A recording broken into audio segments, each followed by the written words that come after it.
Is it ready? Is it doing it? Okay, great. Hi, everyone. Today is our Indienomicon Day for 2025. We're super glad that you're here. We welcome everybody that's going to be watching us live on Facebook, as well as watching the recording. So, Indienomicon. We are a group of game developers, and what we like to do is we want to make sure that people know who our partners are right off of the bat. City of Orlando, they give us money to help also support what we do in game development for our game jams. Space Florida, we just had a space event where people were building games for being able to be in space. We had problem statements, we had to solve those. Synfluence, they also had gifted us with money for our game jams, so we always have prize money. The Melrose Center, we get to come here every month, and we are now doing Game Dev Days, and I'll tell you more about that. OMG Labs is the co-working space for all of us that are in the game community. You can come down. If you want to have a free pass, you can come and see me. I'll give you a day where you can work out of it, out of the place. Employers for Change, that's one of my companies, so we help students find internships. We match them to employer jobs. Cat5 Studios is my game company. Tap for Technologies, that's Danny Tapia. He is not here today. He also oversees the Awe Night that's in Orlando. Gambit Games and Corgi Art House. All of these are people that help support this monthly event that we have. So we want to say thanks to OMG Labs. This is what our OMG Labs looks like. That gentleman in the corner, his name is Murphy. We usually dress him up as RoboCop, so he's in there in an instructional capacity. He is a mannequin. He is not real. But anyway, you can play games. You have dedicated desks. We have floating desks. Any of those are things that you can take advantage of there. What our agenda looks like for today. I have started a new thing where we're starting at 1, but I do want everyone to know that we are in partnership with the library here, the library, Orange County Library, as well as the Melrose Center. And from 10:30 in the morning, it's not on the slide, but from 10:30 to 12, you'll be able to take advantage of learning anything that you would like. Maya, simulation, Unreal Engine, Godot, Unity, any of those things, they will teach you that. Haptics, all kinds of stuff. From the morning 10:30 to 12, we come in here, we do our welcome introductions. Today I'm going to be talking about impact resumes. I'm your speaker today. And then we also have demos, and so I don't have the names on there. So Griffin Mara is going to be up there, and also Brandon Valentine. They will be doing demos today. 3:15 to 5, we get to play games and network, and then you can go out and have dinner on your own somewhere in the city. We have made arrangements. So once a month, we go up to One Up Arcade over here on 36 West Church Street. It's a gaming bar. You can play games all you want. Everything's free.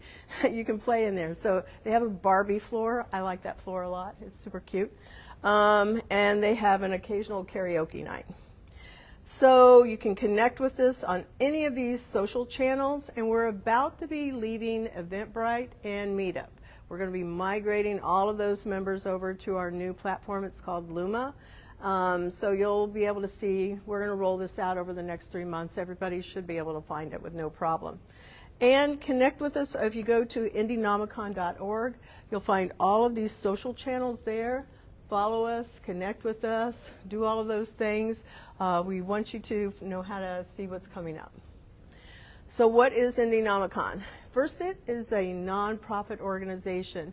We help bring the game community together. We do quarterly, well, not every quarter actually, it's 4 game jams, 4 signature game jams, and you'll see those in a minute. But we're going to be adding a 5th one, and I'll talk about that in a minute. But as a community, we do this monthly meetup where we have speakers and we do demos, and then we get to hang out together as a community. It becomes a whole day thing, learning, all kinds of good stuff. Storytellers, we have people that write about us, and bloggers. We have serious games. Some of our members have won government contracts.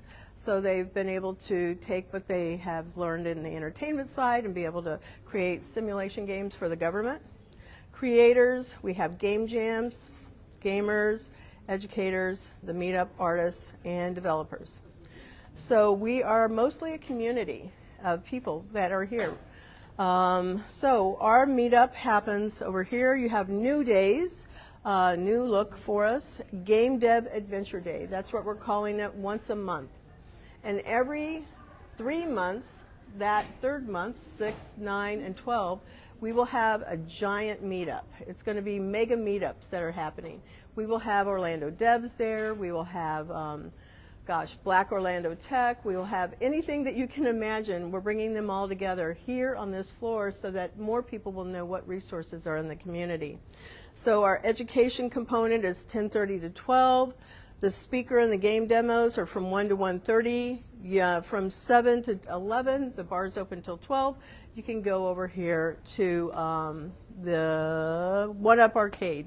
And you can see a little bit over there. Melrose Center is there. So these are the dates. You definitely want to take a picture of these dates. This is when we will have our meetups. And it is always here. As a matter of fact, the one that is for March 1st, everything that is bold is our mega meetups. We will have a mega meetup here. We will also, the Orlando City Public Library, in partnership with the Melrose Center, they're going to be hosting a game jam that is free for anybody to participate in. And I will have the link up here on the screen so that you guys can sign up. It starts on a Thursday, Friday, Saturday, and a Sunday. So it's 4 days, all in the evenings. You don't have to be here all day. People have to work, they're in school, but we're going to have a lot going on March 1st. So our game jams, we have the dates up here. As I said, the one for the Melrose Center, it is February 27th through March 2nd, and those are all afternoon hours. They'll go until like 9 o'clock, and it is free. In April, the 4th through the 6th, we'll do our Armed Forces Game Jam. That will be over at the Central Florida Tech Grove, where we normally are. September 12th through the 14th, we will be doing the Mega Health at Lake Nona, over there in that beautiful Lake Nona co-working space, where we did it this last year. All Hallows, we're very excited about this. We're going to be doing that at Full Sail in the Fortress, so that's going to be very special. And then November 7th through the 9th is our Space Jam. So make sure you get those dates on your calendar. The links are up, and you'll see us promoting them in social feeds. If you sign up for the Armed Forces, we can give you a discount. So be sure to connect with us on Discord so you can get that discount. It's $10 off a ticket, and the tickets are $39, so you'll be able to get a bargain. Indie game jams. This one, as I said, this is the link. This is free. So if you go to that link, take a picture of it. You can sign up for it now, and you'll be able to get ready for it. Everybody got a picture? Cool. That's the one that they put on here. They have not released the theme. It is a secret. So you have to come to the event to be able to participate and learn more about it. The Armed Forces Game Jam, this is the link on Luma. This is where you can sign up, but you're going to have to get the $10 off from me. So I'm not going to post it up here because, it's special. But we will be at the Central Florida Tech Grove. And we're always looking for advisors and volunteers. So if you're interested in helping us put on the meetup, feel free, let us know. If you'd like to be a community leader, you let us know. We're interested in people that want to do this with me. Speakers. So we have a speaker form, and you can take that picture. All of this is on our meetup page. It's also on our websites. It's in our social feeds. You're going to see a lot more of that coming out. So if you're interested in being a speaker and talking about whatever your expertise is, we always look for speakers to sign up. I'm your speaker for today. I'm going to be talking about these things that are here. Creating an impact outcome. So with automations and the machines that we have now, entry-level jobs are virtually disappearing. So are a lot of the internships. So how do we make sure that we're going to be relevant? Employers are looking for impact. They want to know how efficient you are. Did you reduce any type of problems that might be in building the game? Were you able to catch a lot of bugs, if you will? What is it that you were doing to either improve efficiency or be able to reduce costs? That's what you want to start thinking about. How are you demonstrating that on your resume? We'll talk more about that in a minute. We will also have 2 people that are doing demos today, so you'll be able to play their games and give them feedback. We have Griffin Mara They're going to tell us about their game. And then we also have Brandon Valentine. Yeah, he'll tell us about his game. We will bring out board games at our events, so you'll be able to play those. We always carry those with us. And this is where Tech Hub Orlando is located. So if you want to be able to see this place, this is where you would be able to come. We have 3 groups under one roof, UCF Incubator, Innovate Orlando, they have offices to rent, and OMG Labs. And we have rented out all of our offices, but we have 4 desks that if you want to have a dedicated desk, you still can. And if you want to have a floating desk. So you can see us about that if you have an interest in that. Connect and subscribe and follow us. As I said, over here, we're on Discord. It says OMG Labs. That's how you'll find us there. You'll also find Indienomicon on Discord, YouTube, X, Facebook, Instagram, and LinkedIn. Eventbrite and Meetup. We're going to be migrating away from those into something called Luma. So keep an eye out for that, but you'll be able to see it. We've already got it out there. And that is where we are with this. Anybody have any questions before I start the presentation about impact resumes? Nope? Okay, great. I'm going to go ahead and switch over. Let me get the other one up.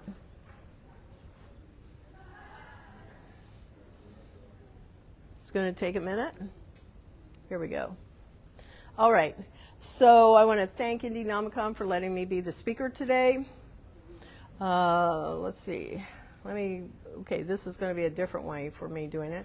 This is what I will cover today here. An introduction as to what does the future look like when it comes to getting jobs. Define power skills. That's what you guys know as soft skills, but we'll talk about that a little more. What an impact outcome looks like. Knowledge and certificates. What's the difference between those things? Tasks and experience. You might have a lot of tasks, but if you can't show what that means in like real experience to complete something, that might be where you're hitting a wall. Engagement and affiliations. So what I'm talking about is if you're on social feeds but you're not engaging with people, you're not sharing, you're not doing things like that, that's going to be a problem. Resume tips, LinkedIn, and email etiquette. Okay, I'm always surprised that a lot of people don't know what a CC means and a BCC and what the difference between reply and reply all. So those are the things I'll talk about here. Do you guys think you decide your future? How many of you think you do? To a certain extent, right? To a certain extent. You decide your habits. That's what you're really deciding. Your habits are what determine your future. So yes, you do decide your future, but it depends on how focused you are on being able to make sure you can get to wherever you're trying to go. So your habits decide them. I told you a little bit about myself earlier. My background is in education. I used to be a public classroom teacher. I've moved over into the HR space now. But if you look at Yoda, if you go over here and you're telling me, oh, you're going to try to do something, I'm going to tell you no. You either do or you do not. So we go back to Yodaism, if you will. There's no try. These are my companies. I have a consulting company. I have a podcast called The Intern Whisperer. I have a game on Steam, Intern Pursuit Game. Cat5 Studios is my game company.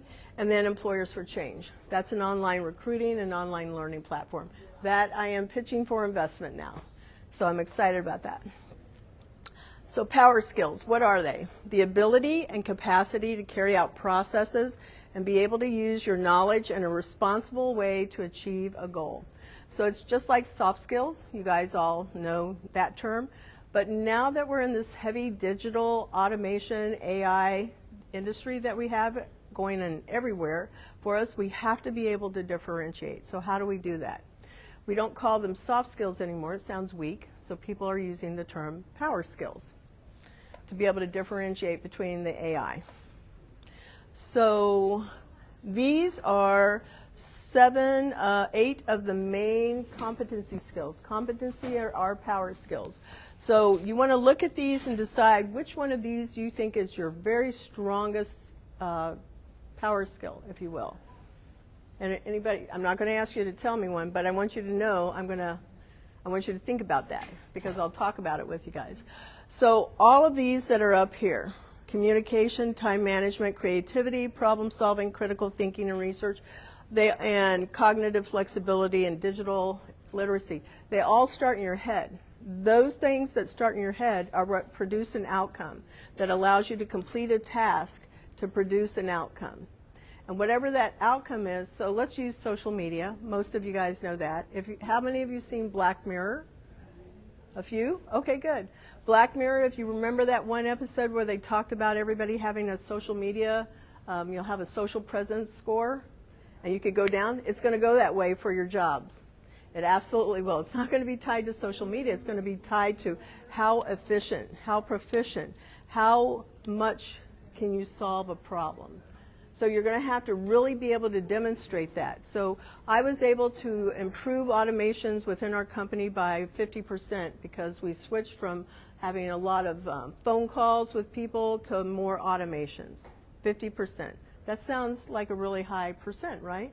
So you want to be able to begin to measure what it is that you're doing in your job. That's what we're talking about here. So on this side, let me go back one. So it says NiagaraInstitute.com. I put a lot of the links up here if you're looking to be able to learn more about these things. That's where you can. Impact outcomes. Money that you saved, time that you saved, efficiency, you increased efficiency or productivity, you increased sales, you increased revenue for the company.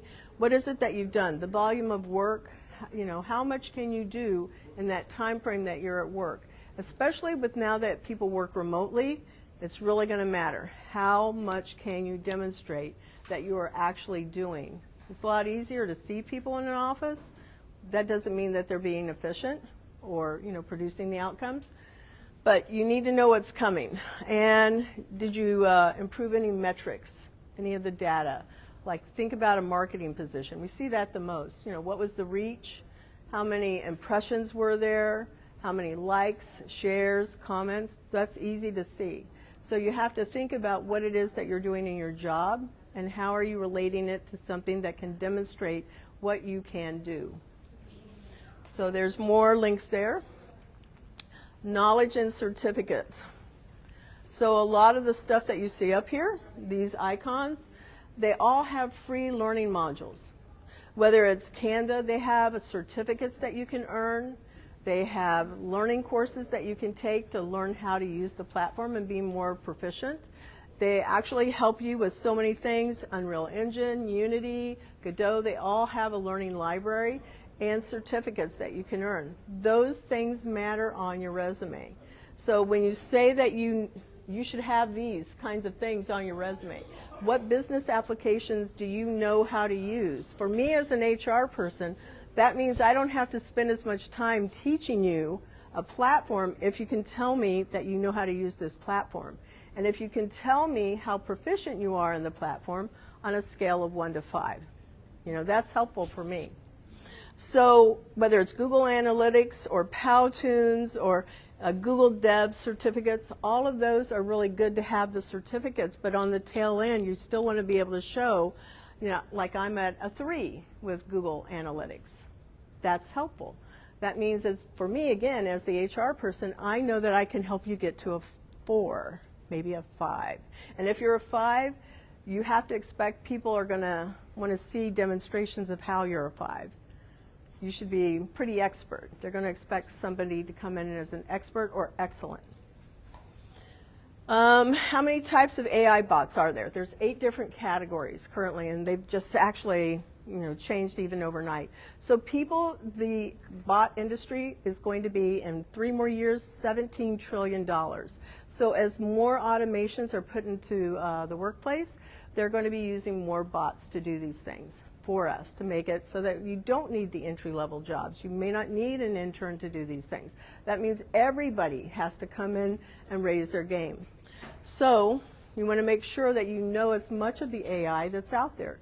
Hopefully you guys are all playing with it and you're able to see, yes, I have played with chat, I have played with these 5 types of AI. Put them on your resume. Make sure that they're there and you put some level of proficiency that you know how to use that. Because chat is more for general purposes, right? But we know that we have different ones out there that you can use for different purposes. task and experience. So you should see yourself up here in some category. That's why I put 4 different types of race, ethnicities, genders up there. Job tasks usually equal experience. So here's an example. I was going to hire a developer. He had graduated out of school. He said he had had 7 years of experience.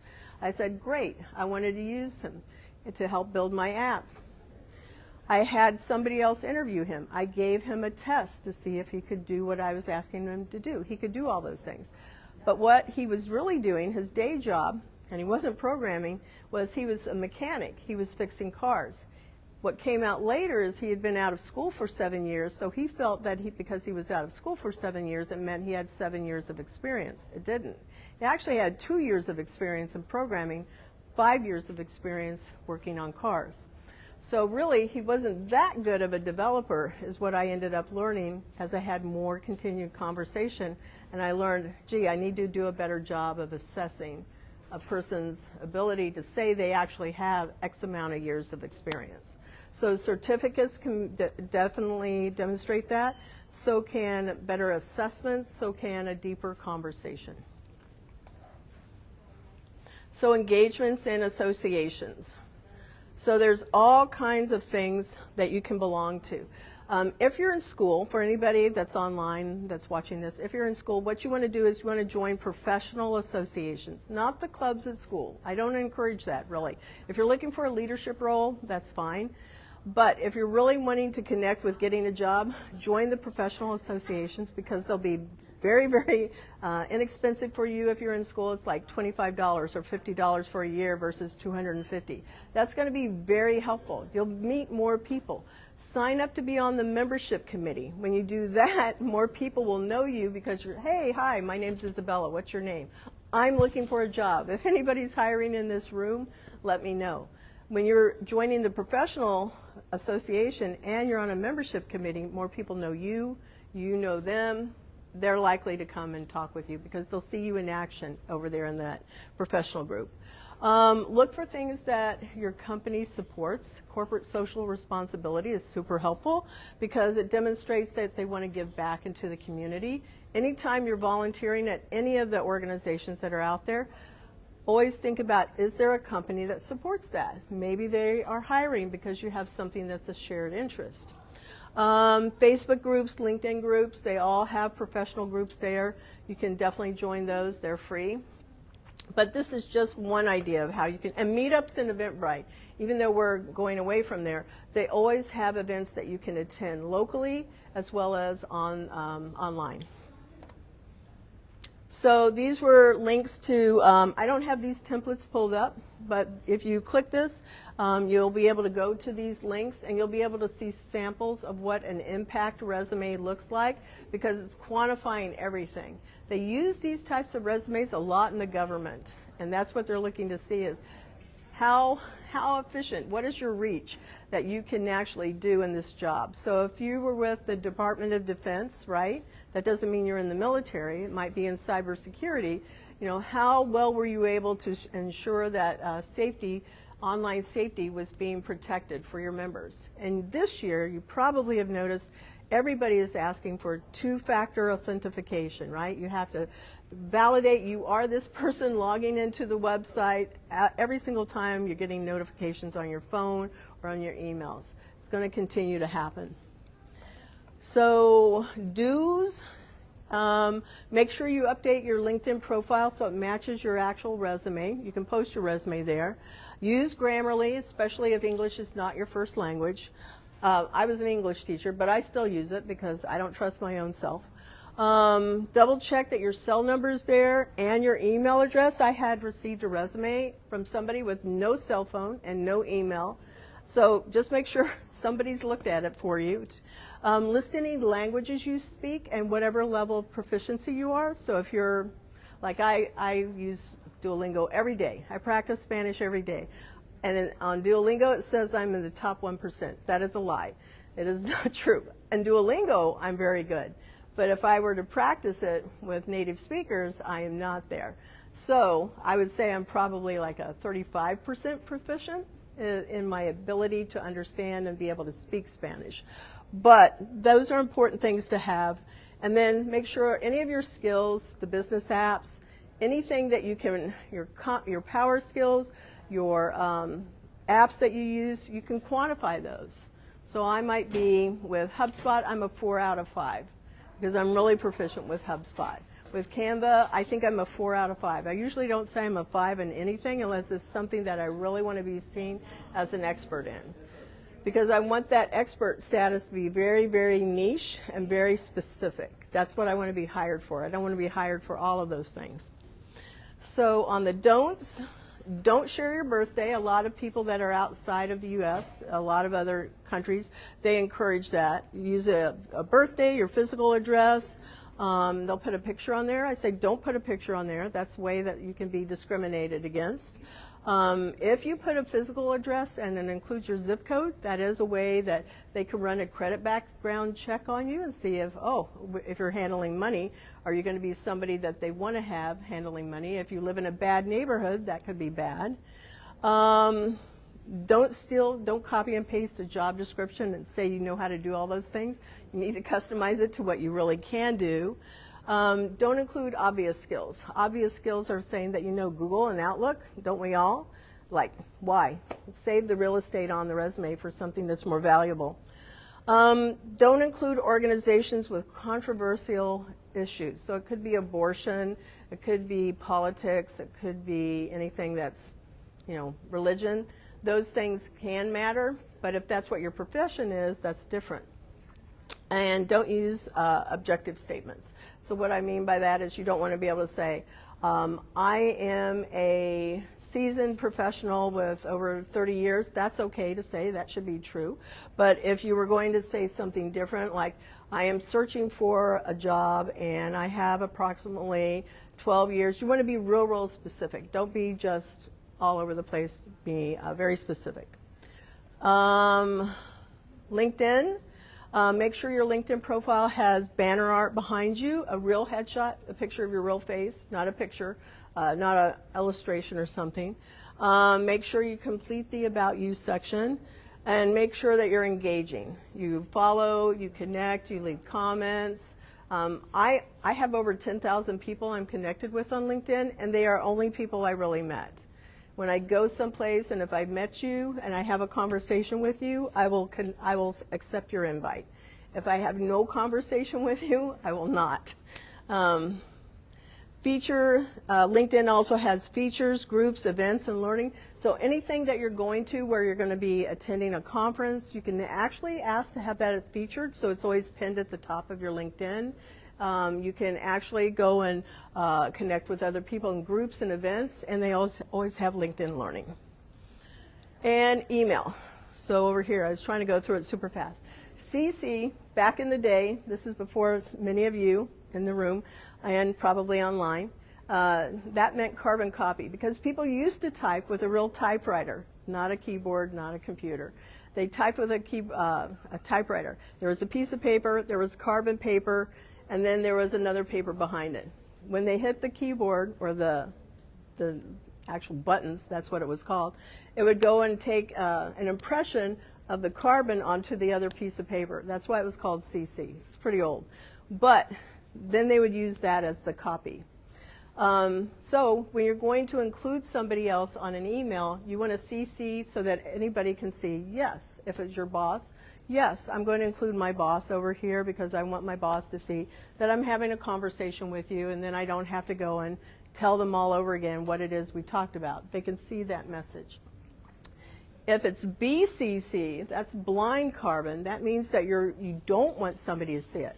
So maybe I'm sending an email out to 100 people, and I might use the BCC because I don't want all 100 people to have all of those email addresses. That could be spam, right? So I don't let them see everybody who was CC'd on that message. I put them into a BCC.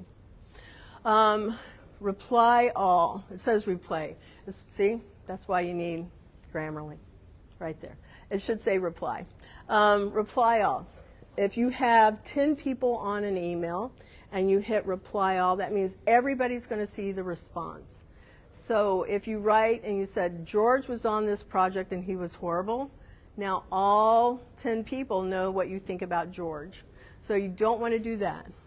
You would make sure that you only send a reply to just the boss that you were working with and say, George was horrible on this project. I want to come talk to you about it. I would never do that, even on a message, an email, because I think it can be forwarded. Something could happen. I would make that a personal conversation. But what I'm saying is just be careful when you do reply or reply all, because now everybody knows what you're thinking. And attachments. If you write the word that something is attached and you didn't attach it, you'll get a notification now. But sometimes you may not remember that you didn't attach something, so just make sure, did you really attach the right document? Because one time I did that. I sent out the wrong document, and then somebody had to say, oh, we didn't want this one. So just make sure you double check, slow down, do those kind of things. That's the email etiquette. And it said there was a quiz, but I was doing this with high schoolers, so I'm pretty sure everybody in the room knows that. But anyway, that is my presentation here. And if you want to connect with me, just come and talk to me, and then I would accept your invite. So now, Brandon, I'm going to have you come up so we can go ahead and have you present.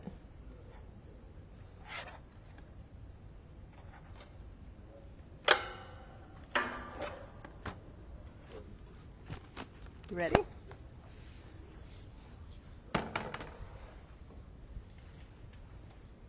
I'm going to take my power cord out so you don't have to worry about that. Do you need a power cord? No, I have my plug in. Okay.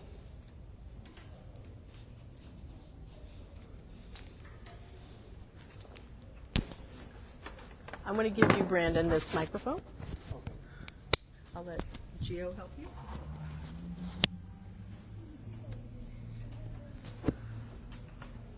Thanks.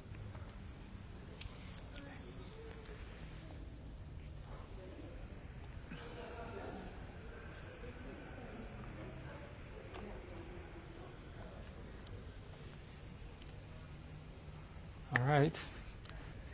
Hello, everyone. So, I have a cool project to share, and it is a really cool project, and I'm just going to share a little bit about myself before I show you. So I've been working on games since I was a teenager, since 2016. I've been working in Unreal Engine and Blender for about 8 to 9 years now.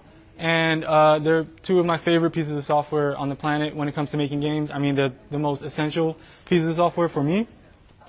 And I had been experimenting with Unreal for a long time. And I had a small project that I ended up building out. And I enjoyed how it turned out. So I'm going to show you today the first level that I have prepared. And this is the main menu. And the game is called Fire Trap. This is the mini game part of the main game. And yeah, and a little bit about myself is that, yeah, I'm a 3D artist. I've been working in 3D art and game art for the last 8 years as well, alongside Blender and learning Unreal. And I have a very emotional heart. And so this game has lots of heart in it, lots of death in it as a subject matter, and that is going to be the vibe of this game. But it's also going to be a very fun experience as well. So I'm going to show you what I mean.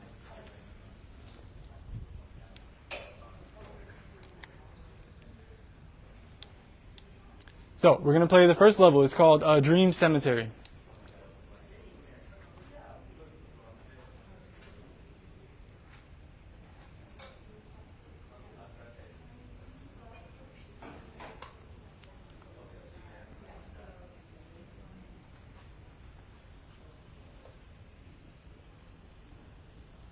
Now, I don't know if the sound is going to show. We might watch a silent playthrough, but let's...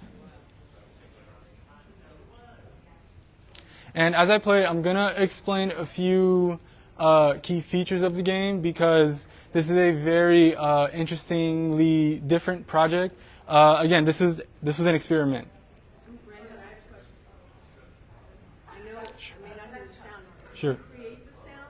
Yeah, I bought a few sound libraries, and I've kind of put them all together myself, and I've modified those files and created my own sort of theme for the game out of those sound libraries.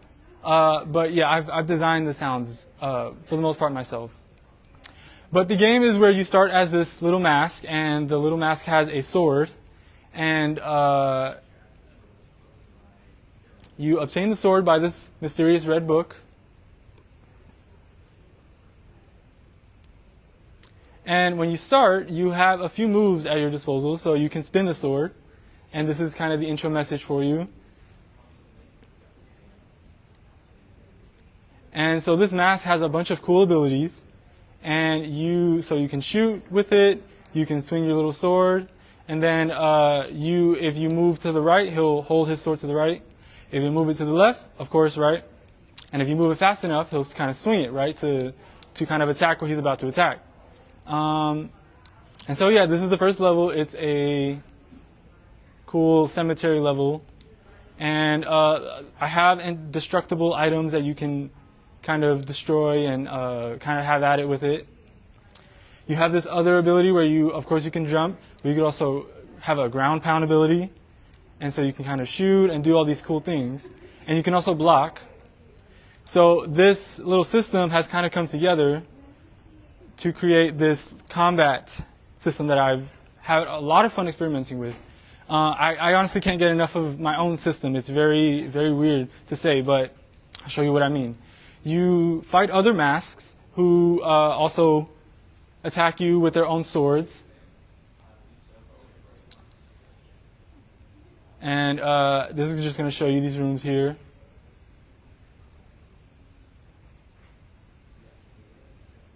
And then you need to unlock this stone door here.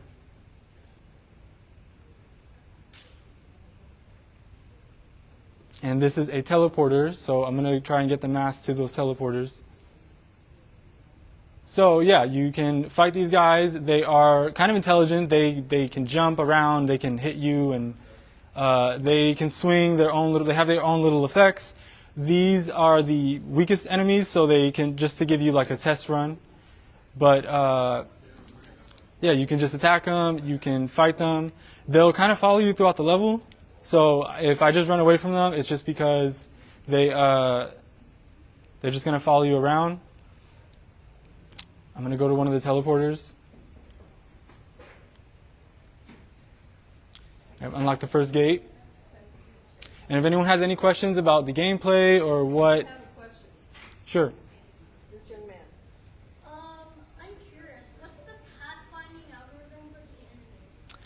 So that is using this thing called a navigation mesh. And it's invisible, but basically the navigation mesh is like this. If you can kind of see where the ground is, there's like an invisible mesh placed over top of it. And wherever that mesh is, these little guys can go. And then I have some points in all of the levels where if the mask kind of like jumps into, maybe if the mask jumps up here and, they can't get up immediately, they're able to jump over or they're able to teleport themselves. I'm going to continue to that open gate. But yeah, that's how the navigation works for the characters, for these guys. So I'm going to go through here. And then you have these slightly tougher enemies where they're very tanky, and they are very they're a bit harder to fight against, against the mask compared to these guys. I have a question. Shoot. Yeah. Feel free to ask any questions. Just shout it out when you do. Yeah, go ahead as they play through. Your artwork is amazing. It is Thank you. beautiful. Thank you so much. So how long did it take you to create just what you have right now? So I'll start by explaining the character that you play, which is this mask with all his moves. When I started working on this, I was trying to think of a system where you can play as a character that required very little animation. So I just thought of a simple mask that had no limbs, no anything. It could just float. And the inspiration for for that was just from the other part of this game that I'm working on that I will show after this. And the mask was just like the kind of the main mascot of the game. So I thought that would be the perfect, you know, let me reconnect this. I thought that would be the perfect mascot to play as a character. But I thought, you know, how can I make a mask playable? So I just thought of this floating sword that has very specific rotational presets. So you have this simple spin here, and then you can also shoot, and you can also block, and these are just basic abilities that you can do. And just you kind of just use it together, and you fight these guys. And they got me. I lost this one. So you did all the parts. You did the story. I did the story. Yeah, I animated these guys here that will keep attacking you until you restart the level. I did all the lighting. I did. The only thing I would say I didn't do was like those buildings, the environmental assets that would take just eons to do. But I did put the entire level together. I put the lighting together. I put the collisions for the character together so that you don't bump into anything or get lost or fall through the floor. I've programmed the. I'll retry. Unreal 5? This is an Unreal 5.4. Wow. So yeah, this is Unreal 5. It is not utilizing Lumen or Nanite. If anyone knows those two pieces of technology, it is using Nanite. My bad. It is using Nanite, but it is not using Lumen at the moment. But I'll restart. And how long did it take you to build it? Like, is this years or? I've been working on this for the last year. This level started out as like a very simple forest, and then I realized, I can't just have this mask running through a flat forest. So I just kept building on to what the experience would be like for the character running around.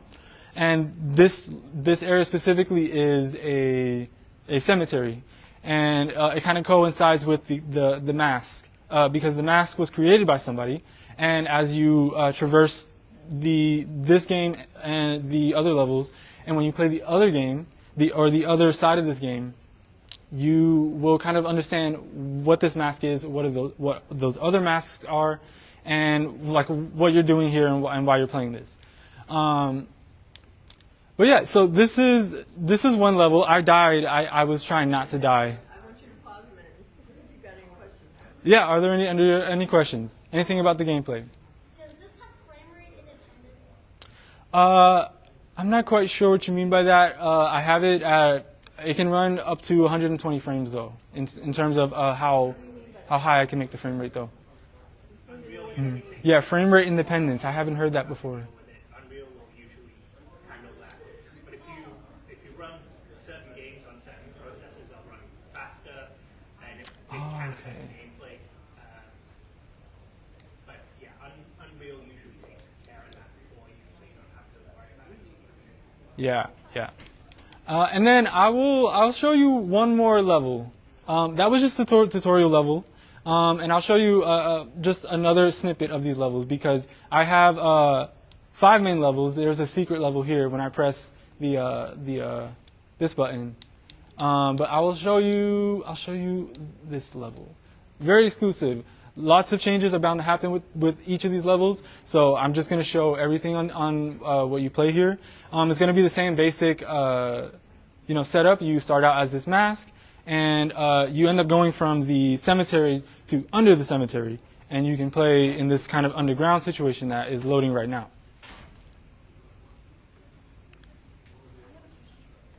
Sure. Now, a question for inspirations for this game. I know you said you've been working on it for a while. Do you have any big outside influences on this, or was it just all? Yeah, it's the gameplay side of it is I had a very weird inspiration because the art style of this game does not coincide with the inspiration. But if anybody knows the game Wii Sports Resort from the Nintendo Wii, I was playing it like last year, and it was just like a nostalgic replay. And I was playing the swords minigame, if anyone knows that one. And in the swords minigame, you have to swing the sword around. And at the time, this actually started out as a Fruit Ninja simulator type of game where instead of you playing as a mask, you were like having a bunch of masks being thrown up on the screen and you have to slash them. And I ended up just not going through with that. It just seemed boring. And I thought of just making the mask playable. But the inspiration of the gameplay itself is how you can kind of do this with his sword, is what you can do in the Wii Sports game, where you have the sword and you have to mount it. And I thought that would be cool if you can swing it back and forth like that. So it went from just being able to just do this to being able to do a spin move. And so I'll kind of go through with this level. You can destroy lots of things. These things here are collectibles. So he has one sword, but I actually have 11 presets of this sword. So depending on the color that you collect is going to be a brand new sword with different moves, different shooting mechanics, all that. And you can, that's kind of the loop of it.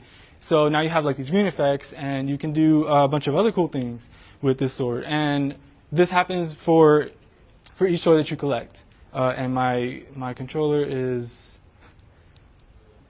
I don't have this controller with batteries today, so I have to have it plugged in.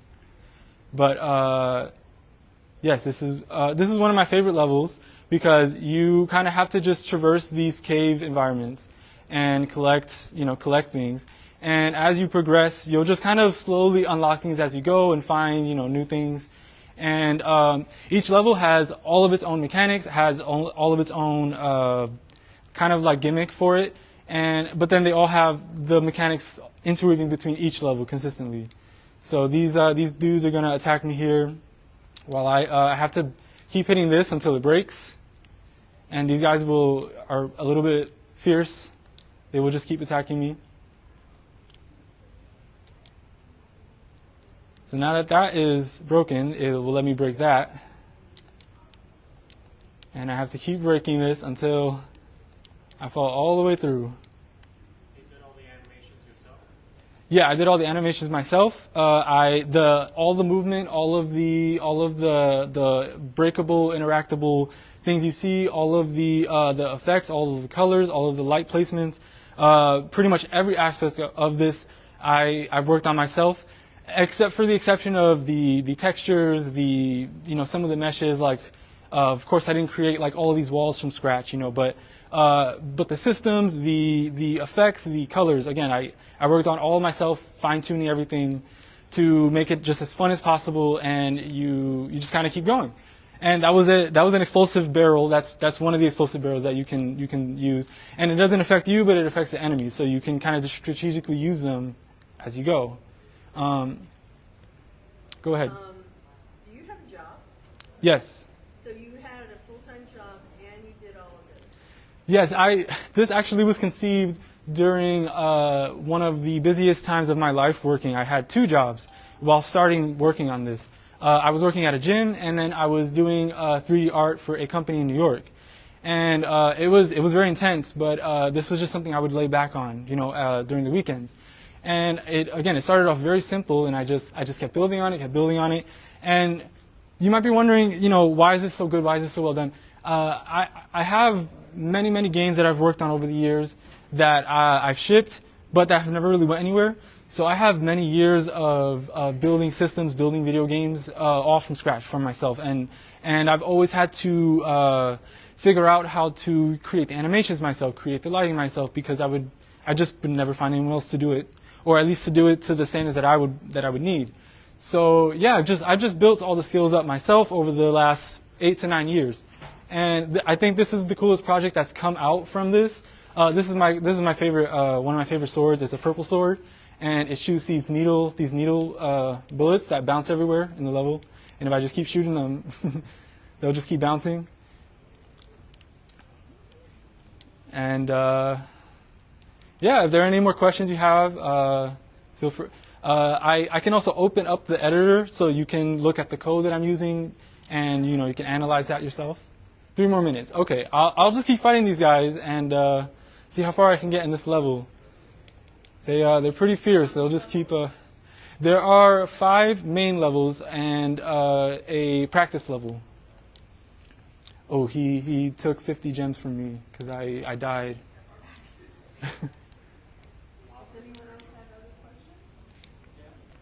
Sure. Yeah, Hi. I have a question. I have 3 questions. Okay. First one, did you support 2 or more players at the same time? Yeah. Is this single player or 2? Okay, it's single player. We need to download the installation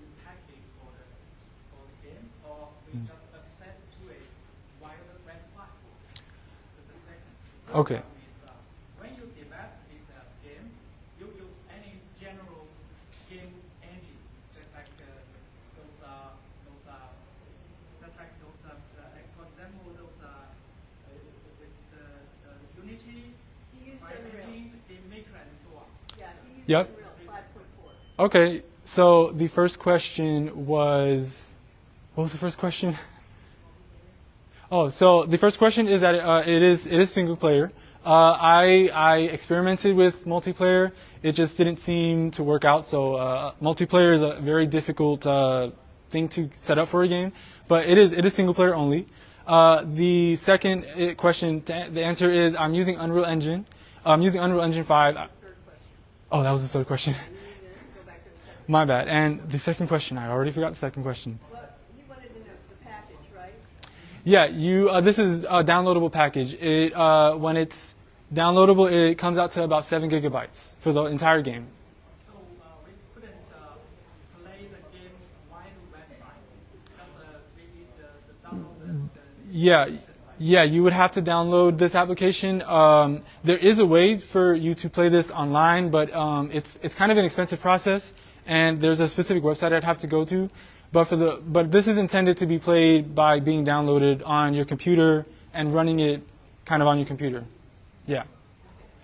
All right, so we're going to go ahead and get ready for Griffin. All right. This was good. Thank you. Thank you.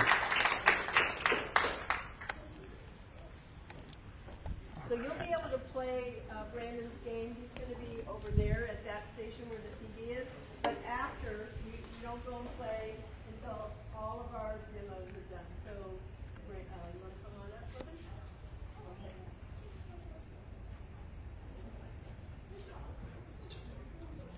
Did you want me to pull something up? Or I can pull up the slide.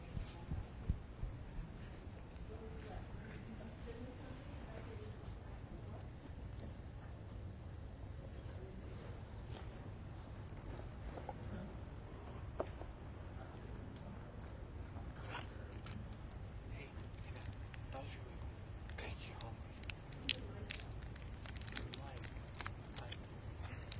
I can serve an ad for you through Orlando Techniques.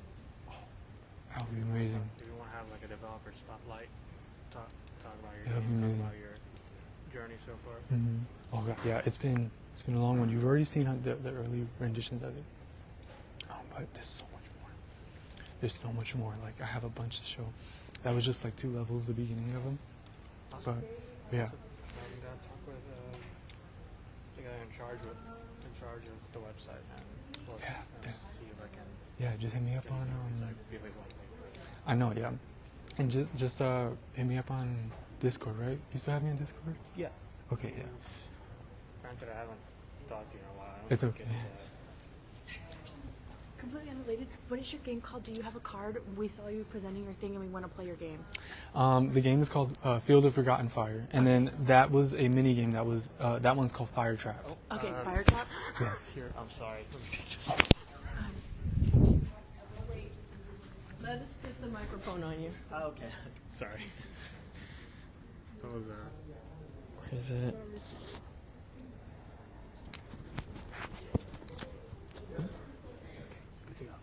All right. All right. Hello, my name's Griffin. I don't have a physical demo right here. The game's a party game, so it's a little difficult to do that without bringing a couple people up here. So I'm just going to talk about the game for a minute, and then we'll see it in a little bit. My game is called Horde Havoc. It's a party 2D platform party shooter. You'll see a bit of it later, get a real good idea of it in a bit. I'm a UCF student. I've been working on this game for about a year. I've been a part-time student, full-time student, and then part-time job while I've been working on this game. So I've been busy with other things as well. But we're coming up on a year of development, and I am the sole developer for the game. I did all the art, programming, everything for it. The game is online multiplayer, which has been an experience. It's my first time doing a multiplayer game. It's been a lot of difficult work. I completely restarted the game a couple months in, I think 4 months in, just because it was a big old hassle to get that implemented into the game. All right.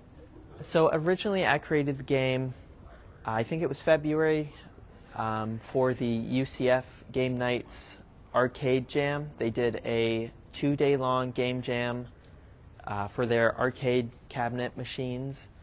So I was tasked with making a game with 2 players. You know, you play it on those machines downtown. And I joined halfway through by myself, so I had to figure something real simple to do. So I just made a very simple, you know, platformer with some basic shooting mechanics, with the gimmick being you can fly. There's just infinite jumps. It is. That's a Charizard skin. So I made the game real fast. I was pretty happy with it. It was surprisingly fun for how little time I made it in. And I continued to expand on it for a couple more months, you know, added more levels, added, instead of just 2 players, up to 4. New mechanics with the levels, like there's moving platforms, added those kind of things. And then I tried to add multiplayer. Multiplayer is not easy to add. So I started, not quite from the ground up, I still had all my art, but I had to retool a lot of the programming to make it compatible with online multiplayer. And then I've continued working on that since, adding, you know, lots of new maps, lots of new mechanics. All right. What questions do you guys have? You're going to get to play the game over here. It'll be at this station, but it's 4 people can play at the same time. Mm-hmm. Does anyone have questions? Yes. What's the central theme of the game so far? You mean like the visual theme of the game? Yeah. So everyone plays as these fat little dragons, and they shoot money at each other. That's the goal of the game, and it depends on the game mode, but that is kind of the core theme of the game. When you get a quarter, it does a lot more damage. You deal damage based on the coin amount, how much it's worth. So quarters are these, you know, big targets that you guys fight over and shoot at each other. Those are the dragons at the bottom? Yes, so there's, on this picture, there's a dragon in each of the corners. This is the start of one of the matches. Other questions?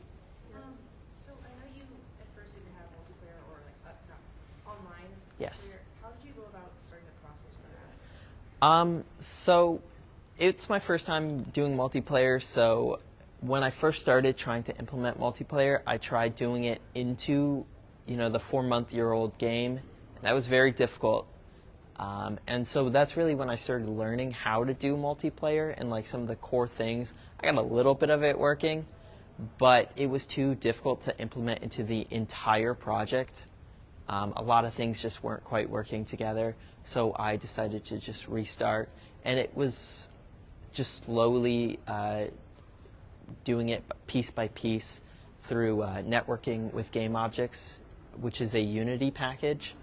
So it was just, you know, I have one player, all they can do is jump, getting that jump to work. That's it. They can't even walk around, nothing. It's just jumping, making sure that is relayed between 2 computers. And then, okay, now they can walk, you know, one way. They can walk to the right, and that's it, making sure that that works between them, and just slowly implementing more and more until, you know, the players are completely work as they do. They can fire projectiles, you can join a lobby, until I've gotten to the point where I am now. Any other questions? Oh, yeah, one more. Okay. I know, are you looking at adding more skins, or is it more like, are you more focused on just updating the game? So I will be adding a couple more skins and like customability. That has been a focus of mine for this game. I really want the players to kind of be able to do what they want. Right now, you know, there's a handful of them, but I do have support for custom like skins, adding your own personal skins. So you could take a sprite sheet redraw it however you want and implement it back into the game without doing much work. It's just a file, you drag it into a folder, and it automatically takes that, turns it into like a character for you. Do you think this game is possible to make it on like an app? That is something I'm very interested in. I have not done that quite yet, but that is something I'm interested in. The game is simple enough. There's only like 3 controls, so it's definitely something that could be put on an app. What would you say to be the main mechanics of this game? The main mechanics are, there's just 2 really, real simple. Like your character's movement, so you can move up and down, and you have infinite jumps. They are like static jumps though, so when you press it, you jump a set amount, but you can do that infinitely. And then the second one is the shooting. So you can aim up, forwards, and down. That's it. And then you fire either pennies or quarters out to damage your opponents. And when you shoot like a quarter, it hits a wall and gets placed somewhere nearby. And so you guys are like trying to fight each other over these quarters, get to them first, so then you can fire them at each other. But the somewhat limited aiming with the movement makes it so, there's a bit of a cap. You can't get too crazy. And so it's relatively easy to miss, and y'all are fighting over these quarters like a bunch of savage dogs.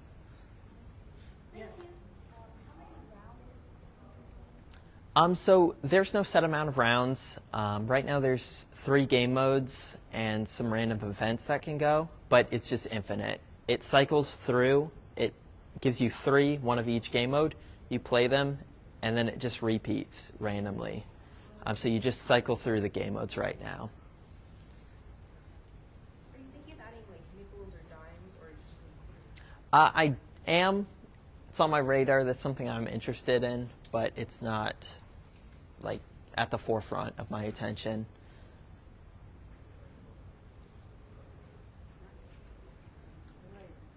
Well, I have one other. I'm Carrie. I'm going to ask this gentleman to come up. He is a visitor, but he's in the game industry, and he knows. He's going to talk about the company where he works. This is a surprise guest. You got 5 minutes. Okay. Thank you. How do I figure out how to put this on? Oh, sorry. So we have that up. Let's see. How about right here where your sharp one is? Okay, cool. All right. Hey guys, so I'm Kerry Allen. I'm a senior engine programmer at id Software. I live out in Dallas. I just in town for just visiting the family. Yeah, I've been making games now, probably professionally for about 25 years, and like AAA games about 20 years. I've been programming my whole life. I was in my bedroom in the early 80s, just on my Commodore 64 and my Sinclair Spectrum, just learning how to code back in the day. Ooh, am I not in shot here? Yeah. So yeah, just passing through. Just came to visit my family for the holidays. But I was based in Orlando about 10 years ago. I actually graduated from Full Sail University. Graduated in 2006. Yeah, I'm based in Dallas now. So yeah, just touching bases with friends. Some of the stuff that I've worked on in my career. My first job out of school, I worked for Activision.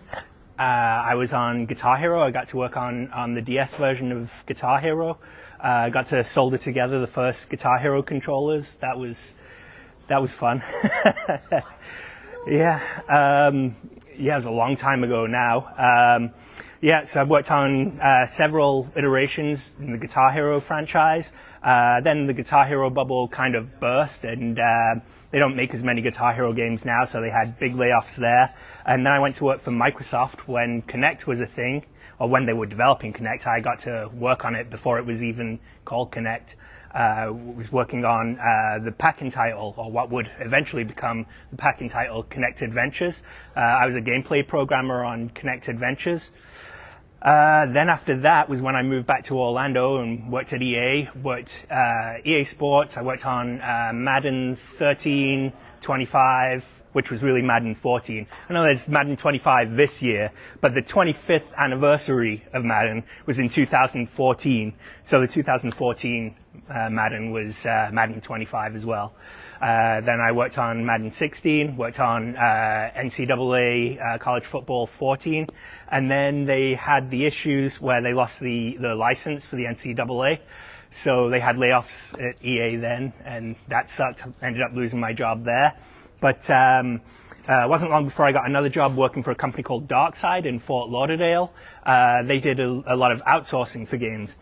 So when you're working on a AAA game, you might be working on it for a year or two, and it's not one. The workload isn't evenly spaced across that time. It's like the first half of it is a lot of fun and a lot of creativity, and the second half of it is a bit of a grind, and that's when you kind of have to call in reinforcements. And so Darkside was a studio that did that for the most part. When studios were working on games and they had deadlines to meet and they just didn't have the manpower to meet those deadlines, they'd call in people like the guys that worked at Darkside.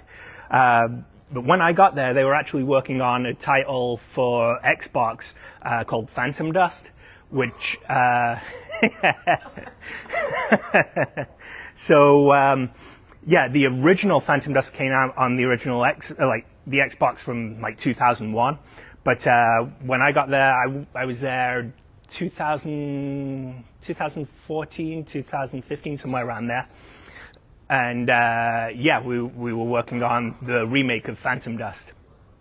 There were issues with the title that we were working on, and they ended up going, instead of having like a brand new Phantom Dust game, they ended up kind of just going with like a reskin, like an HD remake of the original 2000 game.